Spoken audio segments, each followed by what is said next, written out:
All right, now, everybody. Quiet, listen to me. We're going to start a show.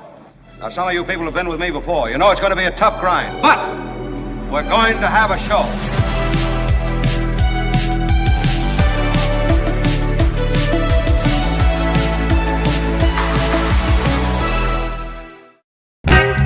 What up, everybody? Election day in America. Oh, yeah. We've had no shortage of election drama, have we? I mean, it's pretty insane, the notion that the Department of Justice has to send out monitors, essentially, poll monitors in, I believe, north of 20 states. So, but wherever you are across the land, we are so appreciative that you join us on this rainy day in California. Southern California and Northern California both being affected by rain today. It may affect turnout. You'd think it might affect turnout. And you might handicap that as, just off the top of my head, to use the kind of reflexive handicapping of it, the Democrats typically vote early, so a lot of mail-in ballots, and Republicans like to vote in person. So if you suggest that the in-person voter turnout might be affected by weather, then you would suggest that it would depress the GOP vote. Again, that's the traditional thinking, but we shall see. And California, while there are critical races here in California, in fact, in Orange County in Southern California and in the Central Valley as well, there are also key races, as you know, for control of Congress across America. And we'll speak to some of that with John Rothmann, who will join us a little bit later in the show. And we're excited to have a KGO alum on. Kim is here. Kim, how are you? Yeah, and fabulous producer John Daly. Fabulous producer John Daly. And Tony, the maestro on the board. Thanks, Tony. Yeah. So you can participate in the chat throughout the morning. Why don't you just text it? You can text into the chat on YouTube. And I have received emails as well that I will share with you. We've received a bunch of chat messages already, and we'll share those with you. So there are a lot of ways to interact with the show. We're excited about that. As I mentioned, we're excited about Rothmann today. It's going to be one of those. Do you have Rothmann fever? I wouldn't call it fever. Maybe a mild fever, like 99, I know that's pretty close, right? You don't have Rothmann burning in your soul. I don't have him burning yet, but it's possible that the burn will begin. He comes on around 10:35, right after your news. Morning. So that should be pretty exciting. It really will be. I mean, John's somebody who has some great takes on things, and we'll talk to him about the political climate in America, which is, I was going to say never been more divided. That's clearly not true. I mean, we had a civil war, et cetera, but I think certainly in the modern era. We've never seen anything like this before. I would think we've never seen anything like this before. There's never been anything like this. Yeah. Joe Box and Little Anthony. They may be needed, Joe Box and Little Anthony, to sort through so many They could of be these poll watchers. ballots. Yeah, they could be poll watchers. There are effectively Joe Box and Little Anthony people who were watching the polls in Arizona. They were armed, as you're aware. Masked, armed gunmen were, there are two of them specifically, at the polls. There was security video. There was reported that there were more than the two, but we saw the two on security camera. And that prompted the Department of Justice to actually dispatch poll watchers, poll monitors to so many of these polls around America. So, look, it's a bizarre environment. I'll get back to politics in a moment. I also want to, the Powerball was crazy. I mean, so here you have a record Powerball. By the way, smash the like button. Sorry about that. I meant to mention that. Smash it with your iron rod. Thank you for being here. Thank you for subscribing. Thank you for all the ways you support the show. We'll get to more later, and I'll make some special acknowledgments as well. But I do want to mention that you should smash the like button. Smash it with your iron rod. Smash it and just absolutely smash. Oh, my gosh. Smash Are you it. kidding me? Yeah. Absolutely smash. Okay. So the Powerball, what happened? Kim, John, Tony, I don't understand it. We had some type of issue in some state. I guess that you have to. All these Some states state. have to. Some state, some not California. Some state and whatnot. Yeah. Somebody couldn't get What it happened? together. Yeah. Well, and there they are didn't- processes, protocols, protocols and and protocols and standards. Right. They Exactly. And one of couldn't the get their states didn't standards follow up to them. snuff. Had a problem with sales, getting everything squared away, and didn't make the rules, and so they had to wait. It looks fishy to me. It That's looks all I'm sketchy. saying, Kim. It looks does. It also questionable makes to me. sense that you have to certify the numbers. You can't let some state have outstanding entries until after you pick the numbers. Yeah, that's right? true. Like, oh, hey, we picked the right numbers. Oh, The science is ridiculous. it does seem questionable. There was one winner in California after the winning numbers for the $2.04 billion jackpot. Oh Lord. Winning number 10, 33, 41, 47, 56, and the Powerball 10. I'll save you the trouble. You didn't win. The drawing was Stop delayed it. because of Not right. security protocols. Yeah. Lottery officials noting one participating lottery was still processing its sales and play data. Again, just saying, shouldn't that be done? Shouldn't this also be, all kind of be turnkey? That's completely Yeah, but if you think about the unprofessional. lottery has an issue here, because if you look at a Venn diagram, like the people who play the lottery versus people who believe in conspiracy theories, there's an Oh. overlap, There- right? So if you looked at their Twitter last night, Fabulous oh producer, man, John the Daly. conspiracy Yeah. theories Yeah. were off the hook. Well, to be fair, as I've said before, just because there's a conspiracy theory and just because they're a conspiracy theorist doesn't mean that there's not really a conspiracy. I mean, I don't think there was in this case, just because I think it's such a well-watched and scrutinized world, that lottery thing. There have been, as you know, frauds and fixes in lotteries in days past. But I think it's so closely watched that I just think it would be very hard to get away with a conspiracy of any a conspiracy to somehow undermine it. But you must admit that when there's a delay of like this on the biggest lottery in history, I mean, I don't blame people for wondering about it. That's all. It's I'm not saying. it's not a good look. No. And It's I not a believe good it. look. I believe it has happened before. But if you think about it, record numbers of tickets being sold, right, and it's stressing the system. I think it's reasonable to expect a problem eventually. That Venn diagram is a single circle, says Nick. But we were talking about this Stop before we went harsing on the my air. theory, says Immortal. Go ahead. Yeah, I'm sorry. Remember the odds changed in 2015, so it went from like impossible to win to like ridiculously impossible to win. They doubled the. I think at least with the Mega Millions, I think both of them they doubled the price, or maybe it's just Mega Millions that used to be $1, but they doubled the price for that one. But they changed the odds, right? The numbers that you could pick increased from 59 up to 69 for Right. Powerball, and Okay, then the this is Powerball really- used to go up to 35. This is really important what John's saying. John is talking about the change to the lottery Yeah. that wanted to bring more boys to the yard. So they, look, don't get me wrong, they already had big lottery participation, but they wanted even more. So what they did was they added a number. Isn't that what you're saying, John? No, they increased the range of numbers you could pick for the Okay, regular numbers. okay, So you used to be okay. able to pick 1 through 59. Uh-huh. Now it's 1 through 69. So there's 10 extra numbers. But then they lowered the range of Powerballs from 35 down to 26. But because they did that, the odds dropped from 1 in 175 million to 1 in 292 million. So What? it's easier Okay, to yeah. win small prizes, but it's harder to win the big jackpot. And so what you have is more people playing because the jackpot gets bigger.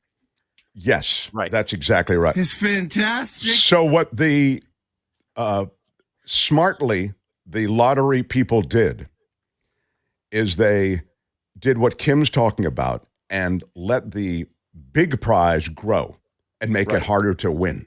Because it used to be Because- like 100 million. Right. And Right. and they used to dole out these lower prizes. They weren't low. They were just lower than 1.2 billion. But 1.2 billion, anything with a billion, right? Even those hundreds of millions gets your attention in a way perhaps that the lower amounts don't. That the 1.5 million, 2 million, 5 million, 10 million even may not. all of a sudden, you have idiots like me going into 7-Eleven to play the $1.6 billion, now $2 billion lottery. So they were right. They did bring more boys to the yard, right? I mean, they did bring more action to the lottery. Well, they are actually calling it jackpot fatigue that they were trying to fight. Oh. I think that's right. I think that's right. So Steve says, hey, I'm happy when they call my number at the deli. Yeah, big time. You can join us in the chat live on YouTube. Why don't you just text it? And by the way, if you are watching us in replay, you can also join us. There's a comment section there. So in addition to smashing the like button like a boss, hitting that thumbs up, you can, of course, enter the comment section. And we go back through the comments after the show. I mean, as we try to grow this community, we do, dive into these comments so that we can begin relationships with those of you who have been so cool and are with this show at the very beginning. So I think we've lost a lot of the haters, though. So, I mean, if you want to drive by hate and, leave a comment. John encouraging the hate. Yeah. Really cool. Appreciate that, John. Yeah. Well, it's kind of dropped off. Once in a while, when it punches through, it's pretty hateful, though. I have to say this. It's pretty hateful. I want to get on to Elon Musk, so I will. The Mark Thompson Show. Elon Musk, and again, we'll go through midterm stuff and a lot of politics, bottom of the hour, but just in keeping with Elon Musk's aggressive moves on Twitter, from a corporate standpoint, as you know, he fired a bunch of people, a lot of people, over half the staff. Then he rehired a bunch of people because I guess some people were fired by accident. And also I'm suspecting that they overfired, It's as John said, how do you turn this thing on? They realized, oh my God, we've lost key people. A lot of the people they lost were involved in moderation and some engineers as well. Anyway, Elon Musk's tweets, though, have also been aggressive. That was on the corporate side, what I just mentioned. And he said something that I think a lot of Americans feel, and I'd like to remark on it. Tony, do you have his tweet? His tweet is, again, something that a lot of people... Thanks, Tony. To independent-minded voters, he writes, shared power curbs the worst excesses of both parties. Therefore, I recommend voting for a Republican Congress, given that the presidency is Democratic. Now, I do think that there are people who subscribe to this sort of attitude. And what I would say is this is, as I've mentioned to you, very dangerous. All these arms of government are critically important. And as I was touching on yesterday, and you can take it off the screen, that you got the idea. The notion somehow that, well, the presidency is Democratic, so I'm going to put in a Republican Senate. I'm going to vote for a Senate candidate that's Republican. And if the GOP takes the Senate, then you've got some kind of balance. That's just not the way it works. You saw under Obama the total stoppage of judicial appointments, including the Supreme Court. They didn't even give his Supreme Court nominee a hearing.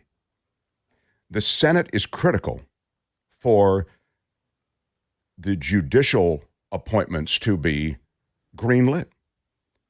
So if you have the presidency and if you have the Senate, you can influence the judiciary, not only at the Supreme Court level, but at the appellate level on down. And so, if you only had two arms of government, I'd suggest those two are critically important to the future. And as I touched on yesterday, and maybe you were here or not, I'll just mention it quickly again.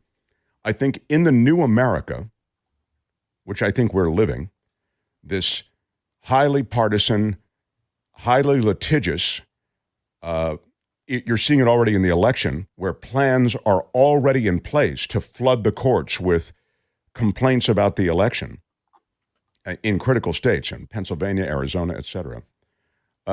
You find the courts with an oversized role in shaping society, laws, culture. I mean, when I say culture, I'm talking about gay marriage and these things that the Supreme Court has weighed in on. But when I'm talking about elections, it exists at even lower levels in the Supreme Court. With the Senate and the presidency, one party can drive life in America. And so I see the Elon Musk tweet and this notion that, well, you know, Democratic president going to go for Republican Senate. That's just not really doing the math. Remember Seinfeld? We are living in bizarro world, says John Smith. I mean, it is on some level bizarre. You have people voting against, I'll take the bizarre thing. This has nothing to do with what I was just saying, but the bizarre thing is that you have so many people voting against their own interests in this country. The triumph of bad information, the triumph of fiction is a remarkable thing to me, you know. For how many years did the GOP cry about judicial activism, and now they're the ones doing it? Of course, you have an insanely activist Supreme Court. You need to look no further than the overturning of Roe. But I'd say you have an activist court in the Supreme Court, which is not only, first of all, they're obviously informed by religiosity on an insane level. Religious doctrine underpins all of these appointments. If you, almost to a person, look at these latest Supreme Court appointments, they come out of the Federalist Society, run by Leonard Leo, now drenched in money, always had power, but now drenched in money from that one wealthy donor. And the Federalist Society and Leo himself, again, informed by insane religious doctrine. And when I say insane, I mean extreme, okay? You might view it as insane also. I mean, you might think, well, I don't know how anybody can believe that stuff. But I just mean, when I say insane, just extreme.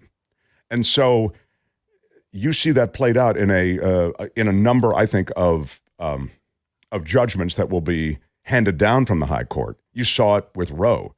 But what I really think you have in the Supreme Court, and I really would love for you to watch the ball on this, is you have a court that is all about the business community. They're all about protecting corporate interests. That's the real thing this court does. So if you look at the Gorsuch, was it the Gorsuch decision about the truck driver? Remember the truck driver who was in the cold, freezing? He had frostbite. His truck had broken down. John, find the detail. Google it. You can find the details on this. Yeah, that was Gorsuch. Okay, and right. And the company fired him for leaving the truck. He called the company, said the truck is not operational, and I'm freezing to death, literally freezing to death. I have to leave the truck. And they fired him.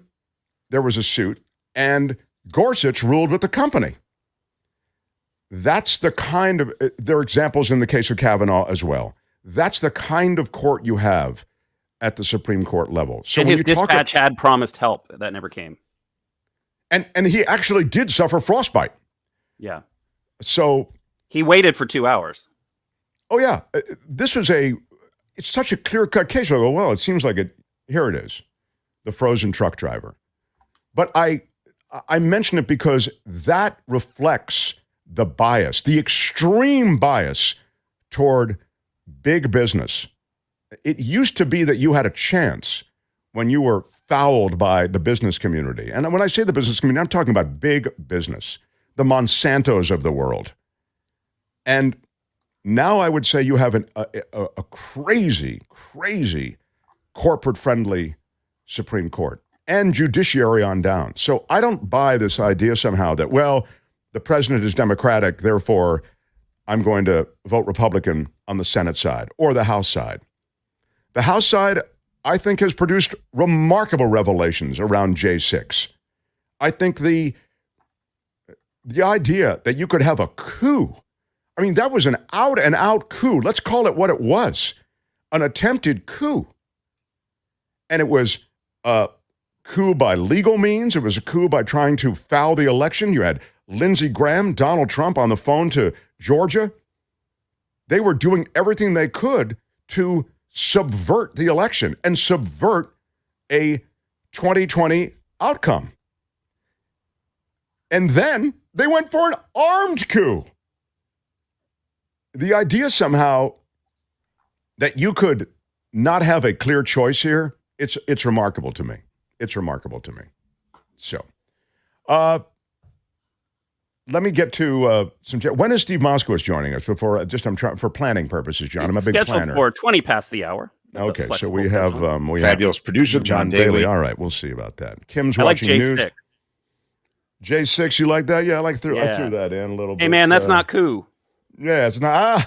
I get what you did. So I'm It's just not looking. cool. Speaking of watching news, somebody did win the $2 billion. Oh. And you're still here. It's not me. It's not you. Tony's But somebody, still here. someone in Southern California picked all of the numbers. It was in Altadena, north of Los Angeles. Wait a minute. Yeah. I know people in Southern California. We know anything else? We know Altadena. that they matched all 5 numbers, and they're Wow. a double billionaire this morning. And this is their new hoax. Wow, I don't know. It seems like that could be pretty great. And you're saying it was one ticket matching them all. Yep. Wow, that's pretty cool. Well, if you or Tony did win, if you left today, that would be really suspicious. Thanks, Tony. So maybe you're just playing it cool. That is true. I wouldn't want to tip my hand. It's Tony in Yeah. Altadena. I don't see him on the screen. I think he's in No, Tony, you're Altadena. not. He's in Orange County. No, not Tony's you. not enough. Okay. Not for Tony. No. Where were you Tony- last night, Tony? Tony would have to hit the. You'd have to, I think, hit a super sticker at a minimum if you won the lottery. Thanks, Tony. You know, what I mean, you might maybe even if I can say you'd be a Patreon at the highest I possible. think you could buy all the stickers, right? Maybe he said. Thanks, Tony. You could buy all the stickers. I hope I it's someone totally who would. isn't already rich, says Ren. Yeah. I looked, it's true. Yvonne is commenting on my, I have a lottery process. Ooh. Yeah. Protocol? Yeah. We have processes and protocols I don't and know if it's standards. protocol, but definitely process. And here's what it is. I'll share it with you. Maybe it's a pro tip for the next one. Like a divining rod, I cruise through town. Sometimes whatever town I'm in, I don't feel it, the energy. So I go to the next town. Drive on. Sometimes it's a small town, I drive on. Sometimes it's a big town. Sometimes it's a city. Sometimes I start in a city. Sometimes I start in a small town. And Sometimes the it's divining Altadena? rod. Sadly, No. Altadena was not on my cruise list. But I settle in on liquor store, 7-Eleven, convenience store, gas station. I don't know. It's always going to be different. You're living And the high life. Yeah. That's the place that I settle in on. And so What? that hasn't necessarily paid dividends yet. We gave it to Kim to buy a bunch of tickets for the show. And she actually did hit. What was the highest number you hit, Kim? We won. I think we won $11. We purchased quite a few tickets. Kim, how on are you? that. No, that's pretty. So we How won much 11 gas bucks. did you burn in terms Yeah, of I dollars? don't know that. to get Right. those tickets? See, I don't go driving around. I just go to 7-Eleven and go. Yeah. Let's well, let's that's make a- it happen. Give me the good numbers. Yeah. Well, I don't want to get into anything else necessarily if Steve Moskowitz is joining, but we can put him off till maybe 10:50, and that way I could. How would you like to do this, John? You're the You big just producer. keep What on would you keeping like? on. All right. Whoever is producing this thing has no idea what they're I don't doing. know about no idea, but anyway. It's a flexible, spot. Okay, cool. It's a floating break, as we call it in the biz. Karen Cooper says, I don't care if they're already rich. Just use the money for the good of people who need it. Why don't you just text it? I can promise you that that's not going to happen. Do you remember the case of the I think it might. I mean, what are you going Bus to do drive- with $2 billion? No, people. Okay, You let me gotta- tell you. Let me tell you the gotta story. donate. There are plenty of You're not- examples. Look around the country. Mansions, McMansions. Let me tell you this story. And this is not ancient history. And there's even this woman was on Good Morning America, so you can Google this and you'll see that it's true. Google it. A bus driver who was driving a bunch of school kids pre-COVID. She was. And she might have just been in a monitor on the bus. There was a driver, and she's like kind of the monitor to make sure everything's cool. the lifeguard on the bus in a way. She is being insulted and chided and abused. I would say, verbally attacked by all of these kids on this bus. It was like she was being filleted by all of these kids. I think they even threw stuff at her, okay? And she's sitting there taking all this abuse. And because it had a camera on it, the bus, you could see this event as it happened. And you could see why it would go viral. And when it went viral, what happened? A GoFundMe was set up out of sympathy for the driver. She was called fat. She was called old. She was called all these things by these kids. And they set up a GoFundMe. There it is. A video of Karen Klein, elderly school bus monitor, being verbally abused, goes viral, sparks charity, okay? So, Kim, let's go back to your example of the, or question about, you win, you get all this money, you'd think it would go to, okay. They have her on Good Morning America. And I remember thinking, oh my gosh, she's just the kind of person, she's lended part of her life to education. She monitors these kids on their way to school. She's going to take this windfall, which was about $700,000, as I recall. Oh, man. I mean, the nation rallied to her, okay? She's going to take that money, and she is going to target some of it anyway toward education, toward some kind of charity, something, as you suggest, Kim, that would be, philanthropic. So she was asked what she's going to do. She said, I'm going to buy a car for my son. I'm going to buy a car for his wife. I need a new car. She had all these people who she was going to give new cars to. And it was kind of like Price is Right. Right. And then the rest of the money, she had like vacations planned. I'm thinking, this is unbelievable. I mean, even if that's your plan, don't you see what you have to say? You must say that I'm going to devote a bunch of this money to, rescuing animals at risk or rescuing at-risk children. Literacy. Yeah. Yes, something. You have to say that, even if that's not actually your plan. She didn't. She was all about the new cars. There was no PR guy next to her. She was like, hey. I mean, she's lived a rough life. Leave her alone. I guess. I don't know. Why are you yelling? And her name is Karen. She has to put up with that. Oh, well, Karen's got a bad name. But I get what you're saying. All right, when we come back, John Rothmann is joining us today. Rothmann's a great political mind, has perspective on this election. There's some key Senate and House races, but there's also some key governor's races as well. I can't believe what's happening in Arizona. That Carrie Lake, she's a full-on Trumpist, full-on election denier. She is so skilled at handling media, but she doesn't handle them in a smooth way. She handles media in an incendiary way, in an angry way, in a Trumpian way, in a name-calling way. She is there to rock the boat, like to get attention. She's almost like a TikToker, but, she's too old probably to be like a traditional TikToker, but you know how... So over like 15? Well, there is that. But it's remarkable what's happening there in Arizona. So, and she may indeed win. And I think she is the face of the Republican Party on many levels. I mean, again, a smooth operator when it comes to media and someone who's willing to say the unsaid, which is we're grabbing power and we're keeping it. So I will talk to John Rothmann about all of these races and critical races to watch here in California as well as we continue. Now, I would tell you, smash the like button like a boss, hit the thumbs up, join us in the chat. Please contribute. We ask for your contributions through super stickers or through the super chat. It helps keep us on the air.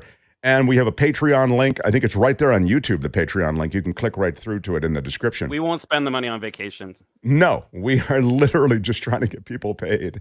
And as I've told you before, I'm not taking any money for the first bit here. We're trying to get the money to John and to Kim and to Tony. So I appreciate all your support in all the ways that you do support us.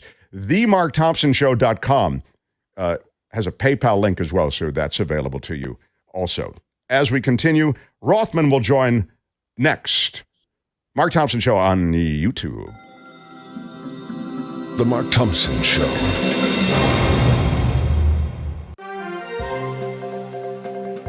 On the Mark Thompson Show, I'm Kim McAllister. This report sponsored by tax attorney Steve Moskowitz at 888 Tax Deal. It is a rainy election day here in California. One top cybersecurity expert sees no specific or credible threat to disrupt voting infrastructure.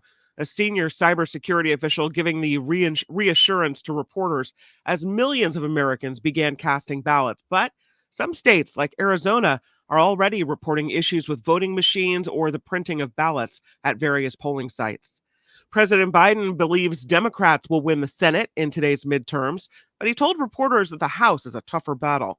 The president also admitted things will become more difficult if Republicans take control of Congress. Somebody in Southern California, a billionaire, after winning the latest Powerball jackpot. The California lottery confirming one lucky ticket was sold in Altadena, northeast of Los Angeles. It matched all 5 numbers and the Powerball to win just a little over $2 billion. It's a former top Federal Reserve official saying a recession is quite likely next year.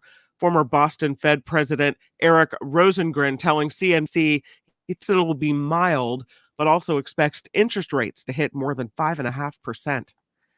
A California company has developed what it calls the world's first fall detection and assistance system with artificial intelligence. Fall Detect by San Jose-based CamiVision is designed to help more than 54 million U.S. seniors kind of get around their homes better. The system helps detect and prevent senior fall risk by using Vision AI, private verification of incidents, two-way audio, and more. And this report sponsored by tax attorney Steve Moskowitz. For more than 30 years, Steve has put his tax knowledge to work for individuals and businesses alike. If you need help with your taxes, give Steve a call, 888-TAX-DEAL, or you can reach him online at moskowitzllp.com. I'm Kim McAllister on The Mark Thompson Show. They had to close down an entire radio station to silence him. And now, he's here. Ladies and gentlemen, Mark Thompson. Do you feel it? It's the Mark Thompson Show.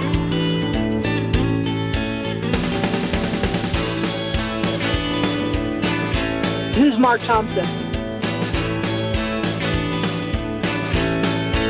Feels great, baby. Yes, I'm very unhappy with everything I've heard today on your show. Ralph Nader just sent me a book. Did he send you one too? What he's got going here is a situation. Put up your pants, my man. Pull up those pants.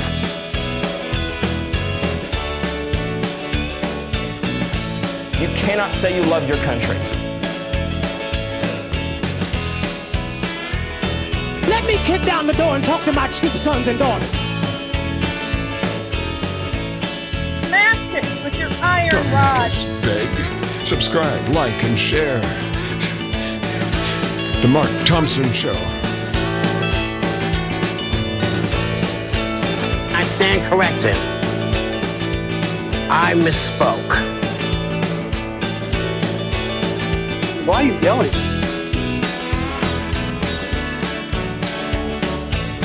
It's all there, black and white, clear as crystal. What's a guilty pleasure you have? Where are my weed smokers at? Yeah, what up, everybody? It is our big show for this election day. It's a wet day across California. Going to talk to John Rothmann in a moment. From Sausalito, Steve, we want to recognize a couple of people who support us on the show. We need money to keep the show on the air, sadly. So it's worth acknowledging those of you who stepped up to the challenge. Sausalito, Steve, for $30. Come on. Mark, Kim, and John, your YouTube show is much better than the terrestrial one. Love it. Wow. Thank you. That's very, very cool. Thank you, Sausalito, Steve. Beth Farmer from $19.99. Time for my weekly contribution. Thanks for a great quality show. Thank you very much. That's really cool, Beth. Thank you. Yeah. Thank you. Valerie. Thank you so much. Yes, $20 from Super Sticker. Thank you so Shout much. out to Valerie. Thank you. And Teresa O'Brien. How can some Republicans say that if they lose the election's invalid, but if they win the election was fine? I just don't understand what's going on. $9.99 from Teresa O'Brien. Thank you. Thank you very much. Thank you so much, Teresa O'Brien. Yeah, we'll talk to John about that. I mean, that's clearly it. Vilma Devlin, she's a regular listener, regular viewer. Thank you so much. Shout out, Vilma, thank you. Love my Vilma super sticker for $9.99. And now, Kevin Hobbs for $20. Come on, Kevin. Thank you very much. That's really, really cool. Thank you, Kevin Hobbs. Very cool. Super sticker from James Buchanan for $4.99. Big shout out. Big shout out to James Buchanan and everybody who has contributed with super stickers and super chats. We need them. And thank you. And the super stickers and super chats are there. If you're watching in replay, there's a heart right under the video with a $sign there. If you hit that, you can make a contribution as well. There's also the Patreon site, which is right under the video as well. You just click through, and you can get to our Patreon and be a regular patron. We run the names of all the patrons, all the supporters through Patreon at the end of the show. And at themarkthompsonshow.com, there are all the ways that you can support us. Patreon, PayPal, if you want to make a contribution that way as well. Without any further delay, I've delayed long enough. He's been so cool to wait on hold. He is legendary, former KGO dude with a real great view of politics, which is why we really wanted to get him on today, and we'll hope we'll have him on a lot in the future. John Rothman, everybody. Yeah. What up, John Rothman? Thank you, Mark. Delighted to be with you. And with John and with Kim. Oh, that's very, very nice. Yeah. All right, John Rothman. I'm already seeing stuff from the East Coast about voter turnout. Let's start with some of that and maybe then get to California and voter turnout. I know that the turnout is so critical. But I was seeing that yeah, go ahead. We have between 40 and 50 million Americans who have voted in advance of Election Day. That is absolutely phenomenal. And record numbers appear to be taking place in critical states, including Georgia and Florida. So we're going to have to wait now and see how it all goes. But the one thing, Mark, I wanted to throw in and make sure I got in is I don't know what the polls mean, and I'll tell you why. Who is being polled? Because unless you've got a landline, it's very hard to be part of a poll. And there's a whole group of younger Americans who don't have landlines. And so I don't think the polls necessarily are reflective of what's going to happen, although they may be. It'll be very interesting to see, and pollsters are going to be talking a lot about that in the days ahead. Now that's interesting. I wonder about, clearly the polling process is flawed, you're right. They're trying to bring it up to speed by, texting. I don't know if you've received this, but I've received a bunch of different polling questions through the months, not just in the last couple of months. And so they're constantly trying to do that. That's on my cell phone. I'm getting them as text messages, as I say, and they do emails as well. But I want to ask you about in-person voting. I'm getting this as pretty apparent from precinct-level data in Virginia and county-level data in Florida that Democrats have a turnout problem today, one that's unlikely to be solved in the next 6 hours. Can you comment on just on turnout generally and how that forecasting of turnout might be flawed or accurate? It's impossible to say. I can tell you among people that I speak with around the country that the voter turnout is high, that Democrats are highly motivated, primarily on the issue of a woman's right to choose. Please note, I didn't say abortion. I said a woman's right to choose, because it seems to me that is a critical issue. And they're also motivated because of the economy. And we're seeing Republicans turning out. But I can't tell you now, nor can anybody with any reliability, what that will mean. It all hinges on voter turnout. That's why you saw President Obama, President Trump, President Biden, 3 American presidents urging people to vote.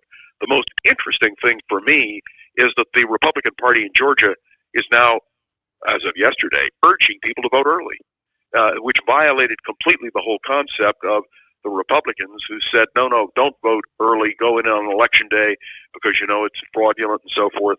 Well, the simple truth, Mark, is your vote will count, and we'll just have to wait and see tonight what happens.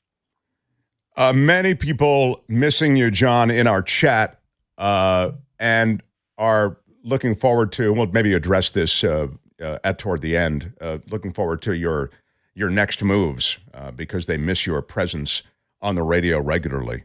Now let's get to California.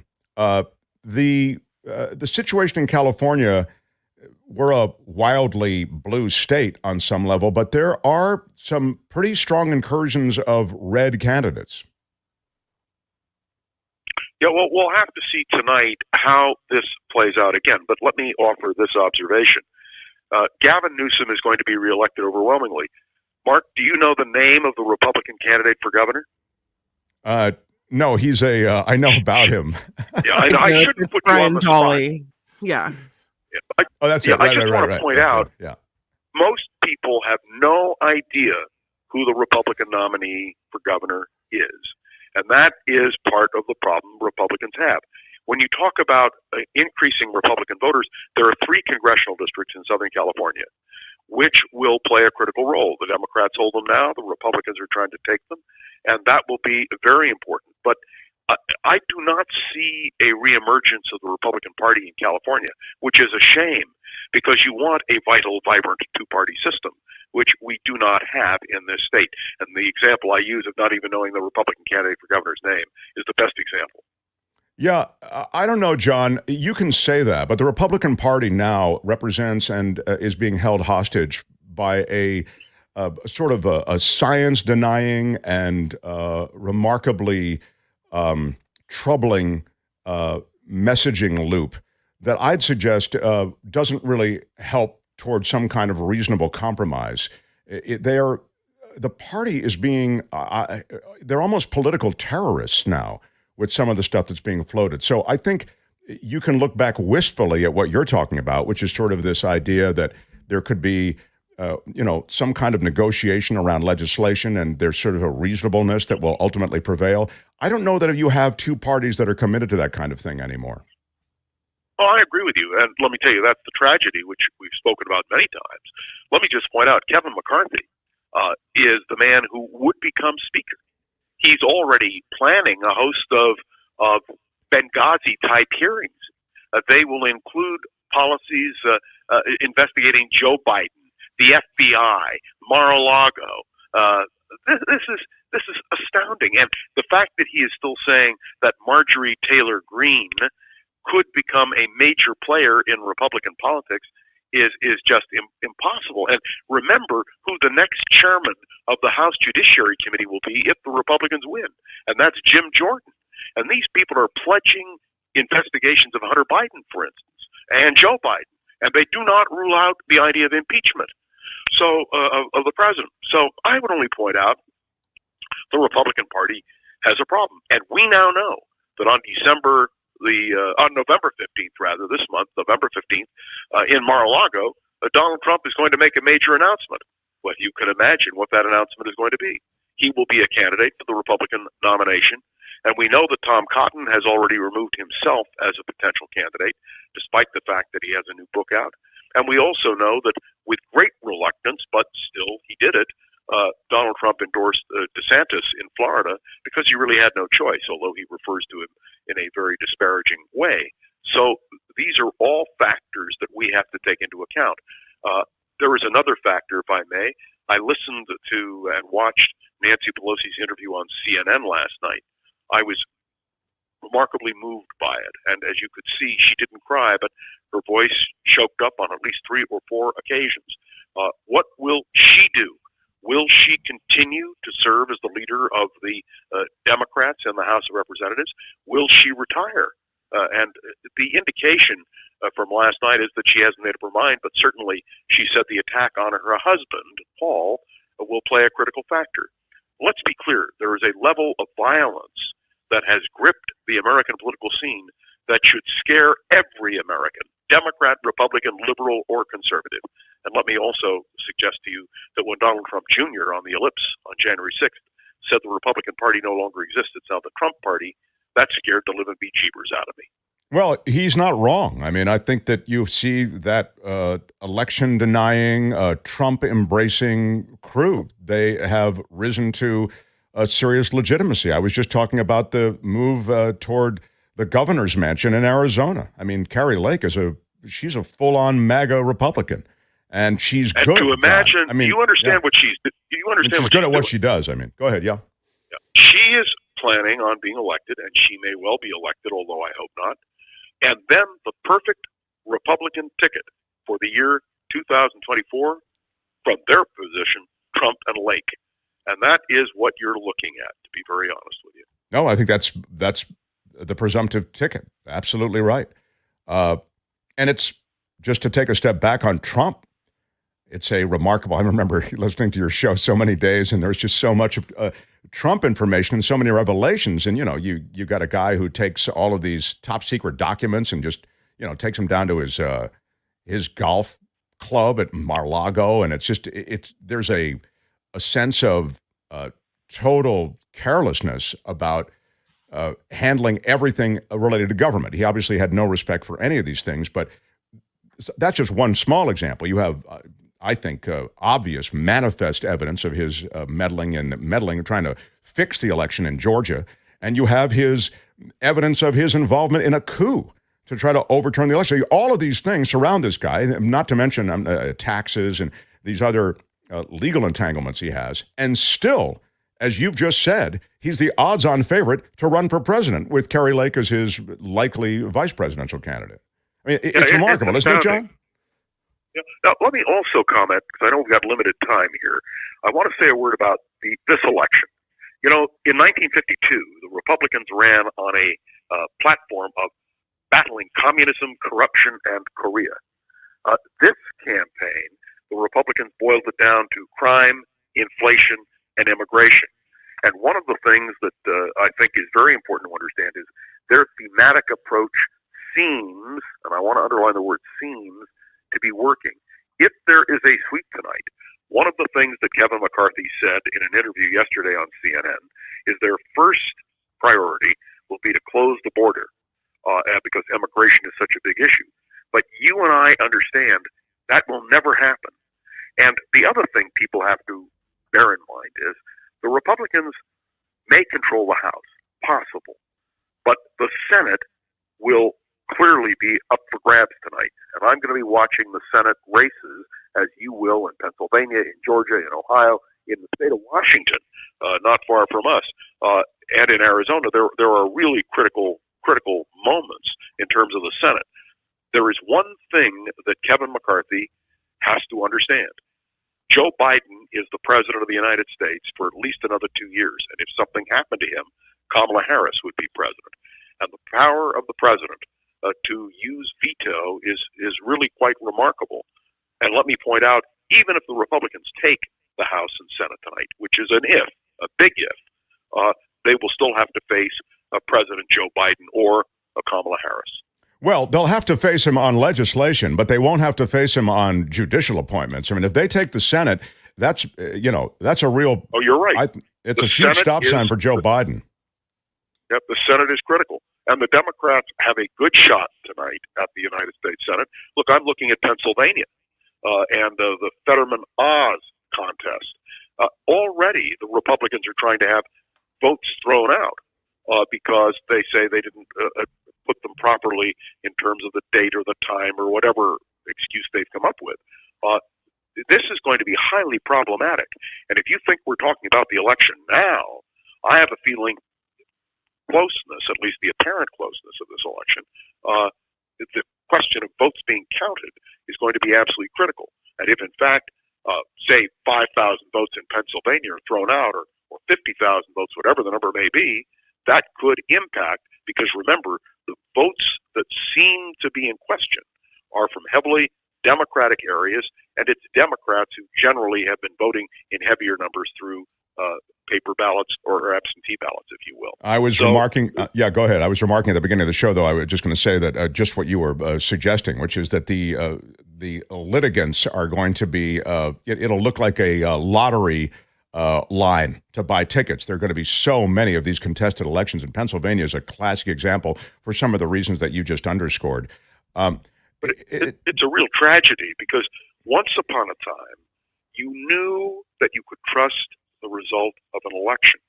What has been absolutely horrific that the Republicans have done, and it is the Republicans who have done it, is to undermine our belief in the elections. And every time they say, well, Hillary Clinton contested, Hillary Clinton didn't contest. She conceded. Not only did she concede, she went to the inauguration of Donald Trump.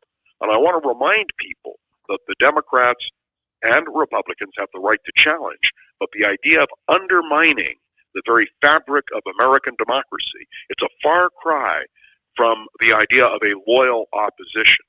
And this is something that as a people, we have to battle for. You know, when Joe Biden spoke the other night, the president spoke the other night about this being democracy on the line, he was right.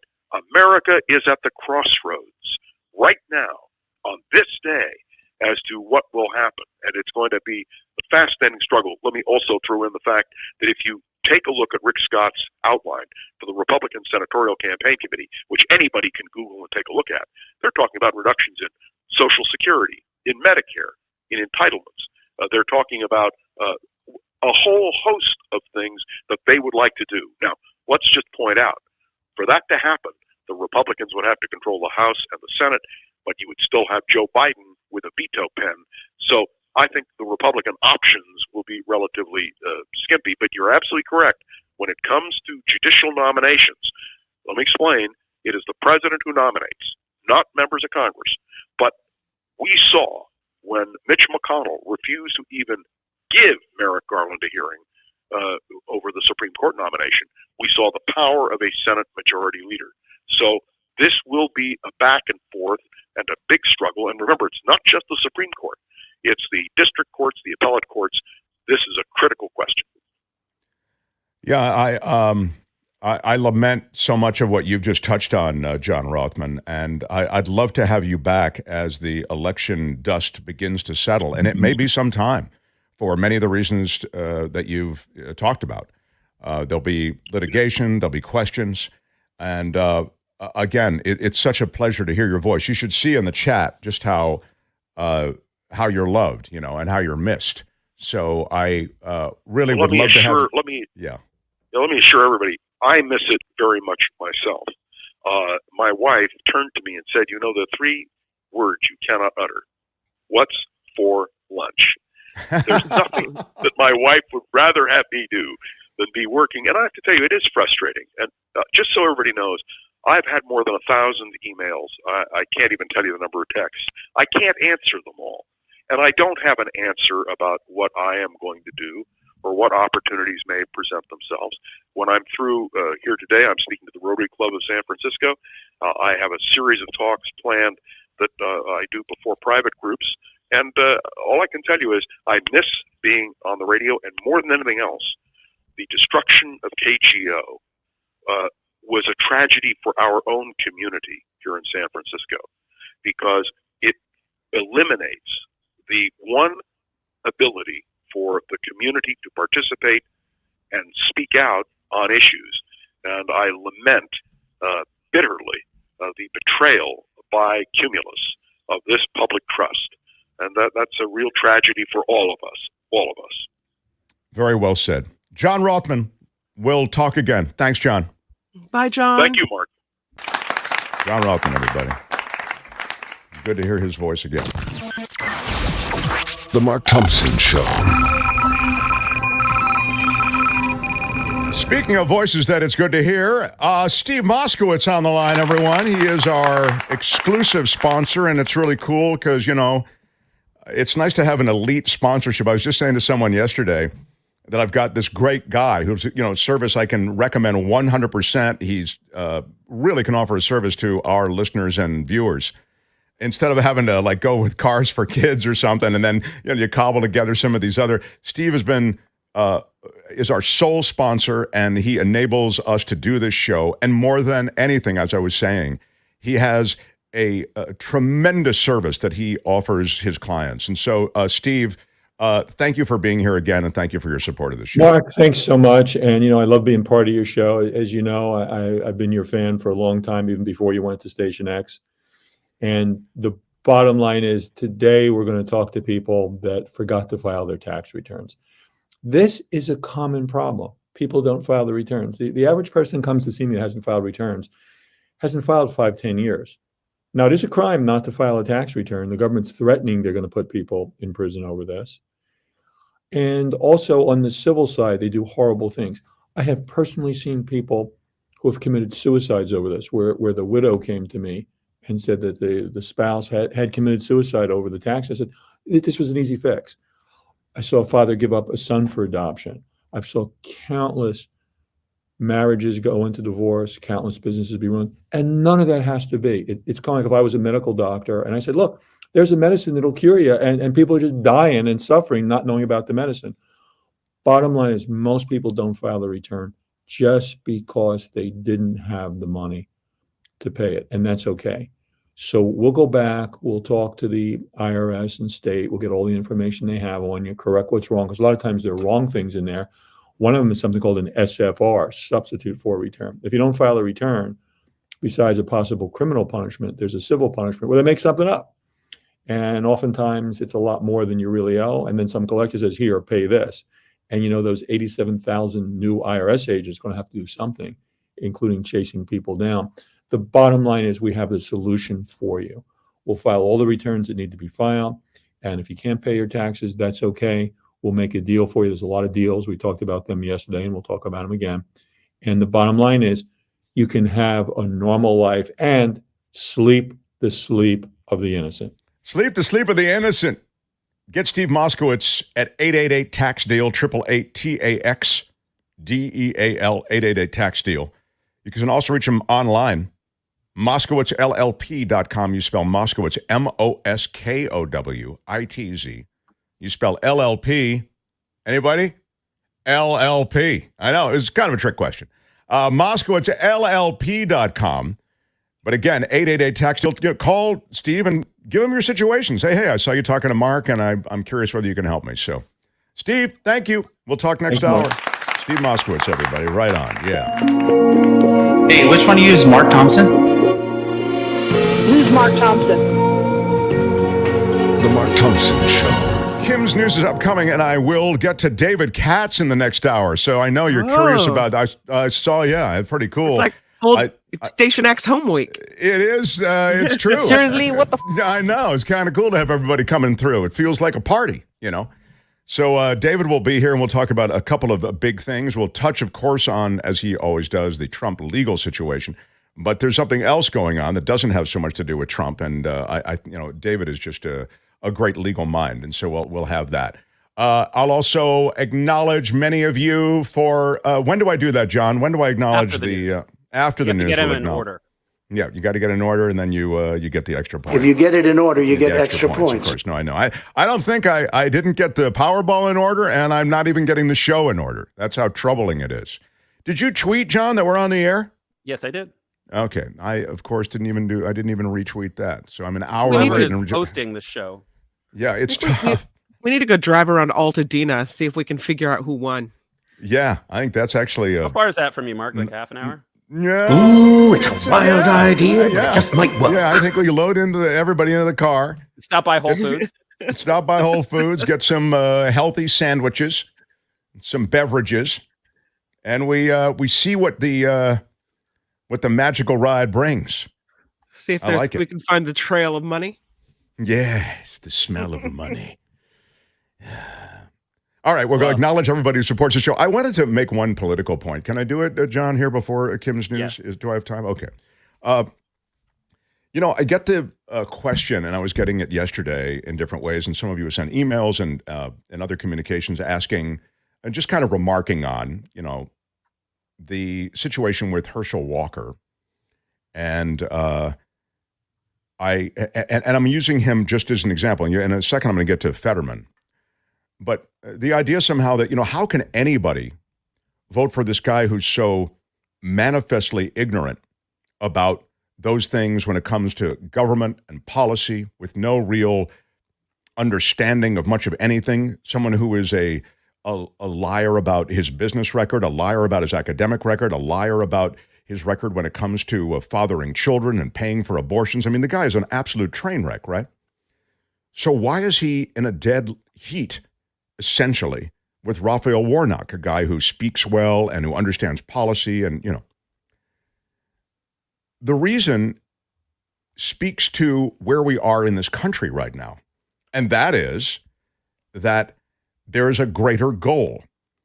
The hatred for the Democrats, the hatred for the libs, the hatred for what's perceived as liberal policy is so intense that you're not so much committed to Herschel Walker if you're GOP in Georgia. You're committed to not voting for a Democrat. It's almost commitment to the not. You're holding your nose and you're voting for Herschel Walker. And you can relate to this, I'm sure, because probably in most elections you vote in, you're holding your nose.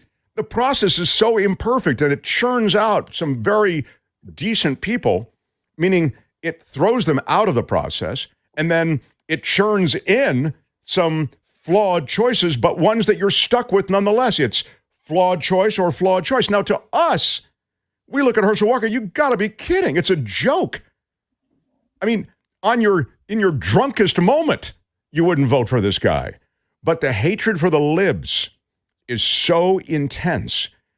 The allegiance to your tribe is so strong that you hold your nose and you vote for Walker. And now quickly, let me touch on Fetterman. In the best of times, Fetterman had a perfect working class appeal. He not only had a message, he had a story, he had an understanding. He had an understanding of Pennsylvania, a state that Mehmet Oz doesn't even live in, really, right? He's a carpetbagger, and he's not even a good one. So Fetterman used to be ahead in the polls, I think, by 14 points at its highest level. Now it's gotten to a dead heat. But Fetterman has challenges related to the stroke. He did that debate.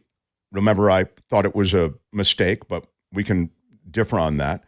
And because of questions surrounding his physical capacities / mental acuity, you could say, how can you vote for that guy? Well, because look at the other guy. So on the Democrat side, the Democrats have to do a little bit of the Herschel Walker dance. It's not, please, I don't mean to compare the two at all.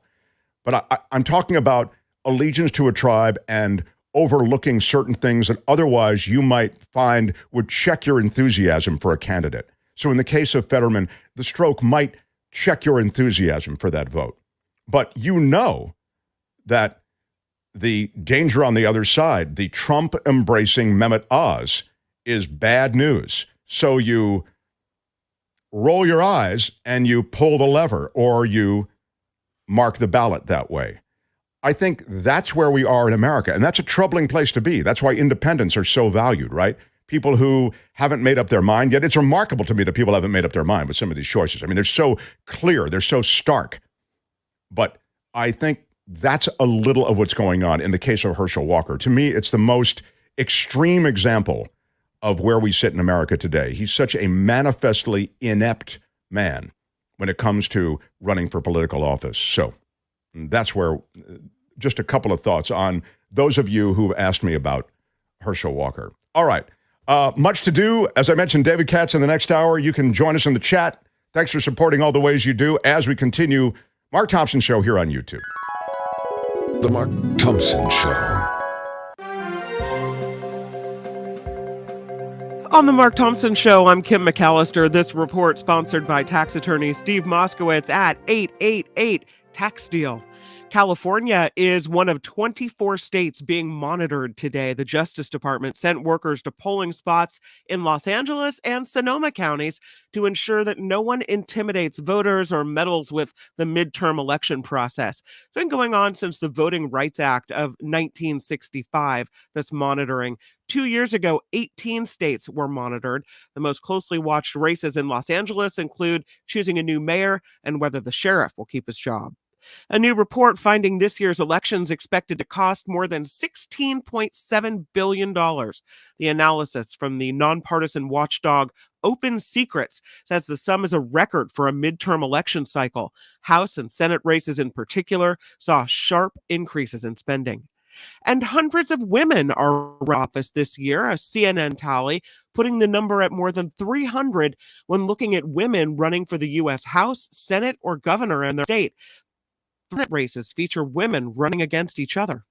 Mandatory evacuations underway in some parts of Southern California as the rain pounds several hillsides left unstable by recent wildfires. Evacuations are now mandatory for some canyon areas of inland Orange County. The National Weather Service is issuing a flood advisory for much of Southern California. It's especially the case for mountain communities. California settling a lawsuit in an emissions scandal, a German auto supplier agreeing to pay $25 million.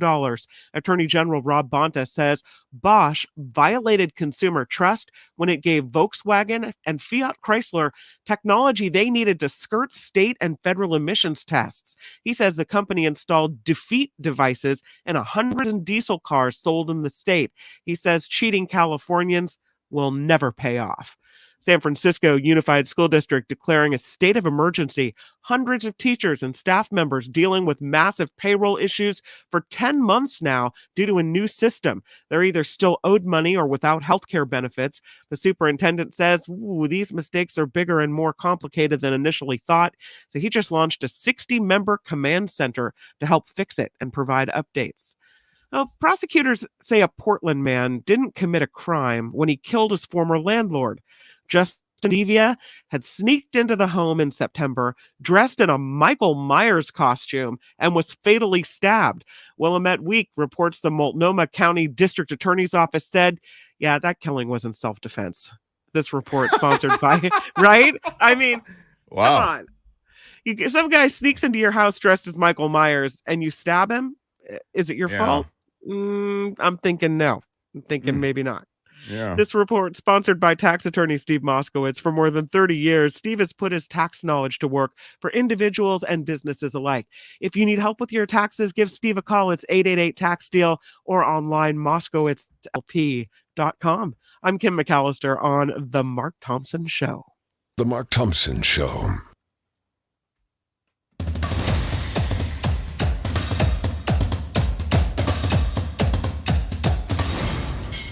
The Mark Thompson Show.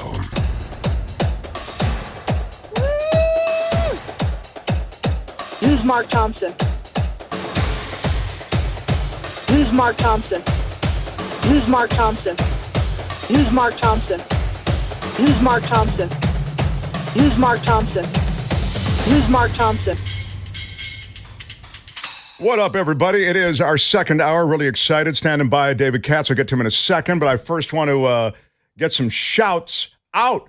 Sharon Kidd. Wow. Sharon Kidd, is that right? $49.99 on a super sticker. Honor of your guest, John Rothmann. Thank you, Mark, for having him on. And Pat Thurston the other day. Wow. I'm not going to cry. I'm not going to cry. I'm not going to cry, but I'm going to say thank you. Big shout out. And a big shout out. That's right. Thank you, Sharon Kidd. You're awesome. Karen Cooper with $20. Thank you so much. Thanks for bringing on John and Pat. Absolutely. Love having them on. They'll be on again. Very cool. Thank you, Karen. Steven, what up, Steven? Thank you very much. Thank you for $19.99. Appreciate that. Now, is that John, that's a super sticker from Scott, $9.99. Thank you so much. What was the other one? A stickerless contribution? A stickerless contribution. Okay. Stickerless. Shout out to the stickerless contribution. Yeah. Great stuff. Thank you, guys. That's very generous, and we really need it. Adam S., thanks again for the show. Keep the longer interviews coming. Yeah, we really do want to include longer interviews, which we can do. Thank you so thank much. you very much for that. And K. Wayne 68, $9.99. Thank you. Thank you. K. Wayne. Oh, it's Quayne. No, it could Quayne be 68. Oh, you're saying you don't know what it is. Yeah, we don't know. It could be K. Wayne. It could be Quayne. It could be Kwane. Shout out to K. Wayne. Let us know what you are. Quayne or K. Wayne. That way we'll get it right. Lynn Ridley for $4.99. Thank you so much. Thanks, Lynn. That is so great. Thank you very, very much for the contribution. Well, Wesley Wong for $2. It was great to hear John Rothman again. Thank you so much. So, yeah, it was great to hear John. You know, John says things in a way that just is so, and there's something else I want to say, and I want you to take particular note of this. Let And me then be he'll say, crystal clear. Yeah, it's very, it's almost theatrical. It's almost Shakespearean, you know? So, hello, my friends. Let me introduce my next guest. And he's someone very, very special who you should pay particular attention to. That's the way he speaks. And this guy is that guy. He's David Katz, everybody. What's up, David Katz? Hey, David Katz. Great. Better than last week. Oh, we have the same problem with the echo. Oh, my God. I blame you, John. Really? Whoever is producing this thing has no idea what they're doing. You asked the question. Who could have anticipated this? Aside from everyone. All right, it's no problem. Don't worry, David. Yelling? Don't worry, David Katz. I will ask the questions and you will give the answers and all will be fine. It's great to have you on the show. I have a couple of things I wanted to touch on, but even before I get to any other issues, I want to talk about the Supreme Court, and I know you do as well. The dismantling of government that can be done by the courts is a profound threat to some valuable institutions of government. And you may feel, as a listener or viewer, as though government is overbuilt and there's too much, middle management, whatever you might feel about these sort of lumbering government agencies. But to dismantle them completely can leave consumers, the environment itself, and environmental concerns without any lifeguard on the beach. And I wonder if you could speak to what's happening at the Supreme Court right now, David Katz.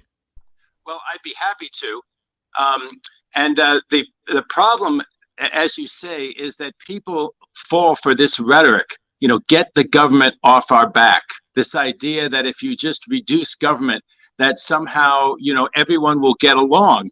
And that's not what human history tells us. And that's not what the history of this country tells us. We had the huge antitrust cases, Teddy Roosevelt and all of that. We had, the steel monopoly. We had the oil monopoly. And that was broken up actually by Republicans. So Republicans historically have gotten the idea that if we're going to have a capitalist system, we have to really rein in the capitalists. Adam Smith said, if you get three competitors together, they'll fix prices. Well, we have agencies that make sure they don't fix prices, like the Antitrust Division, like the Federal Trade Commission. So this latest case has been brought by a manufacturer of these taser devices, and they want to take over a competitor, another taser company, and they would have market power then over tasers, which the Federal Trade Commission's worried about. So the Federal Trade Commission starts proceedings. Now, these groups like the Federal Trade Commission, like the Environmental Protection Agency, maybe like the IRS, maybe like some other agencies, they have administrative hearings, which are kind of like courts. And if you don't like their rulings, Mark, then you go to the Court of Appeals. You don't go to the district court. You don't go running around the country trying to find a district judge who's going to be favorable to you. The right-wingers do it. They do it down in Texas. They cherry-pick a judge. Look at the way Trump went down the road and cherry-picked that judge that Pat and I used to call loose cannon. So you don't cherry pick a judge. You have to have these administrative proceedings. It sounds very boring. And then you go to the Court of Appeals. Well, people have said, wait a second, suppose I want to argue that the Securities and Exchange Commission is illegally constituted. Suppose I want to argue that there's been a delegation of power by Congress, which didn't include what the Federal Trade Commission is doing to me. Can I go run to a district judge and say, oh, it's so unconstitutional, it's so unfair? And it looks like the Supreme Court is going to allow people to do that. And that's a case out of the Fifth Circuit, out of the federal court that sits in Louisiana and Texas. They took it. It was argued just yesterday. It was argued just yesterday. And again, it looks like they're going to allow these challenges. Now, the attorneys say, isn't that great? People should be able to run to a federal court and complain about the violation of their constitutional rights. But it's going to be gamed. That's the problem. So who's going to be able to do it? Not you and me, not somebody under tax audit, probably, which I'm not. But, the average person who thinks, well, wouldn't that be nice if I were a securities, analyst and the SEC wanted to suspend me and I wanted to argue it was unconstitutional or the members of the SEC somehow were not properly appointed. Shouldn't I argue these constitutional arguments? Shouldn't I be able to argue these structural arguments? But the reality is you and I cannot afford to do that. Who can afford to do that? All the big polluters, all the big monopolists and oligopolists. And so they will tie up the courts. They will thwart the work of these administrative agencies. And while it is true that you can make the argument, why should you have to go through administrative proceedings for 3 or 4 years before you finally go to the Court of Appeals and say, hey, wait a second, these commissioners weren't properly picked. This agency never had power over what I was doing. You and I are not going to benefit from this. The people who want to pollute and monopolize, that's who's going to benefit from it in the name of supposed liberty, in the name of getting the government off our back. It's so well stated. It really masquerades as empowering people. But the reality is it's the new people, the new persons, as also specified by Supreme Court ruling, which is corporate America. So big money corporations as people can now take on government. That's so well described. I wanted to ask you also about this. Now, I don't think this is ever going to happen. But the notion that you could disqualify Donald Trump from seeking re-election to the presidency or any other office based on the 14th Amendment, and that would suggest that Donald Trump had engaged in the January 6th insurrection, had a role in it. And as a result, because as a participant in insurrection, you are accepted from running for office, he's not eligible. So this isn't a theoretical thing. CREW, what is it? It's an acronym for the Center for something with ethics. And anyway, CREW, they do a lot of ethics. Is definitely the E. They're bringing this suit. I wonder if you could just remark on that. Again, I think it feels like a Hail Mary type thing, but nonetheless, it's out there. Well, it's a Hail Mary that I think they should throw, and I think that they will. And they seem like a very competent organization, a very public interested organization. But the distinction, and there is a commissioner down there in, I think, New Mexico, but he is not in the same situation as Trump. He's a fellow who got caught in the middle of the insurrection, got arrested at or inside the Capitol, got convicted in a federal district court of basically acts that constitute insurrection. And so having been convicted in a federal court, he still would not resign. And so another judge, or maybe that judge, then disqualified him. So you can see the hurdles that CREW is going to have when it comes to Trump. Trump isn't a under-financed commissioner somewhere who got slapped down, convicted.